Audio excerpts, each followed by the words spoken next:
My name is Satyajit Nath. I was just before I came to Hyderabad, I was in a little village called Karegaon, which is close to Nashik, and in there is an ashram school where there are children. And these children, they come from very poor neighborhoods, but in that school they are kept, especially the girls, because the government pays. These are tribal children. The government pays a little money to actually have them attend school. And in that school, they have this amazing financial literacy program.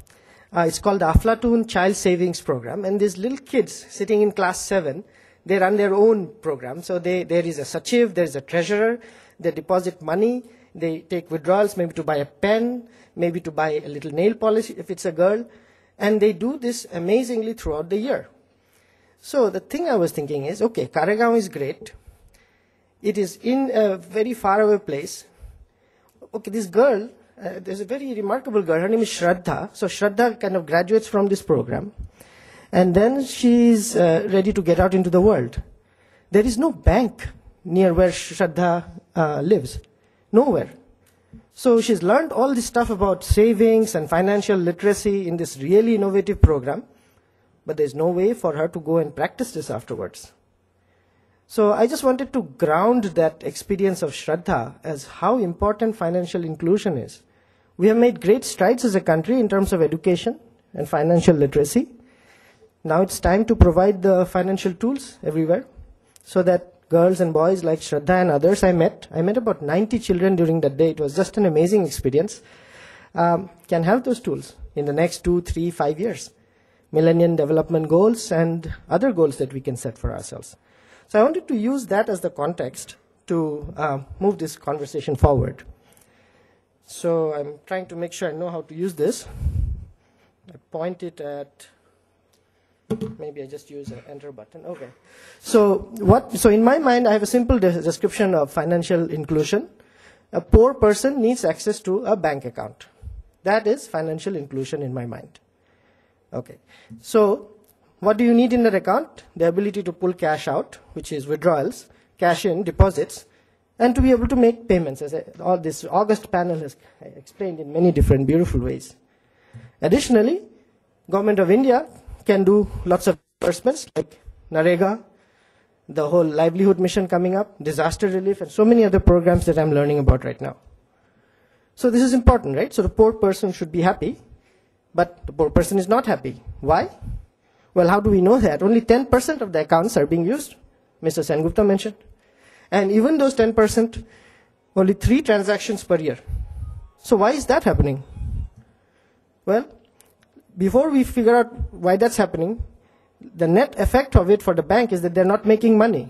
So if they're not making money, they obviously are not interested, as people were saying. So what are the problems that result in this lack of use? So to get to your bank account, that poor person, imagine Shraddha in 2-3 years, she needs to travel 3 kilometers. Because she either has to go to the post office, she has to go to a bank, or a place like that. But for people to actually be able to use the bank accounts, they need an access point which is 300 meters away, on the way to the field, on the way to do the work, whatever they're doing. Right? That's one aspect. The other aspect is that the products are not useful. And this is, I have a very august panel here who understand banking, and a lot of you here. I am a software engineer. I'm learning, so please be kind to me. But my understanding is that products are not useful. And I'll explain what I mean by that, giving you a very, very engineering analogy. But these, I think, are the large problems. So distance to access point needs to be 300 meters. So how does that work? Well, let's start using leverage the mobile phone. So if you leverage the mobile phones, then at least it has been shown to be technology by which gaps are closed. People can talk to each other. At least now we can also do SMS. We can send each other messages. So that's important. But that's not sufficient. We also need people who are capable of providing those transactions close by. So you have to be able to use local business correspondence, and as the RBI has developed, there are a whole bunches of possibilities there.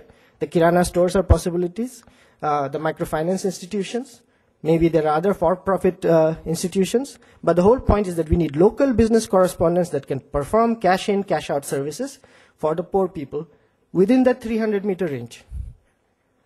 So that is important. So distance to access point. And I think that part, I believe, is very well understood, being aggressively being pursued, and we'll see a lot of success coming forward.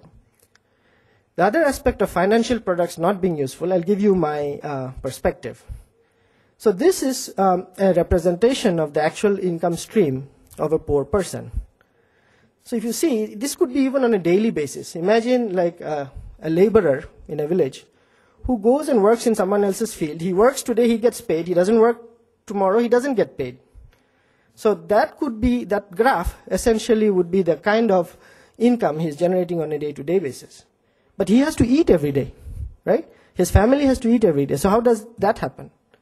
The cash flow needed is the green line on the right. It needs to be flat, right? So not like AC power, but it should be like DC power. Well, a very nice analogy is that we have inverters here to do that kind of work, isn't it? So what we need are financial products that can act as financial inverters. That's what we need. So one example of that is a savings account with overdraft facility. So that you can withdraw money, and maybe you may not have as much to, but maybe for tomorrow's meal you can withdraw. So that's sort of like an automatic short-term, small amount loan. So that's an important one. There may be many other interesting things, but the key thing is that you should take away is that we need financial products that are inverters. So I'm keeping this short. So let me explain all the needed parts. We need useful products, which are the inverters. We need to reduce access to 300 meters so that they can access it through business correspondent model. We need to leverage mobile phones. Many other kinds of technologies have been discussed. There are micro POS, micro ATM. All of these are interesting technologies, but they have technology issues. They have distribution problems, technical support, user support, cost to the BC. Mobile phones are already there. They have the capability and must be leveraged. So who are the various parties who can work in this? The banks. Obviously, they have to be the one creating the useful products, the inverters. The government, which has to construct the policies that can help everybody work properly in this. The Reserve Bank of India guidelines are one part of it. The financial literacy programs, kind of taking what Shraddha is learning in Karegaon and having that available across all the schools, across all 600,000 villages. That's necessary. The government has to do that work. That's part of the financial inclusion work, in my opinion. And then the mobile operators, because they have this wonderful, in addition to the network, they have this wonderful distribution channel in terms of the Kirana stores, which do SIM top-up. These people are likely candidates for being the BCs. So they have to be leveraged. I'm not saying that all the business and other problems have been solved, but they are certainly holding on to this huge asset that needs to be developed. So that plus the financial literacy integrated into the program, including this kind of a mobile-based, BC-oriented, last-mile kind of solution is important. There are other solutions sort of hidden in another dimension of this slide, which are what is the supply chain for cash from the business correspondent to the bank. That's a very large problem, but that is a much longer conversation. So I will stop right here for now. Thank you very much.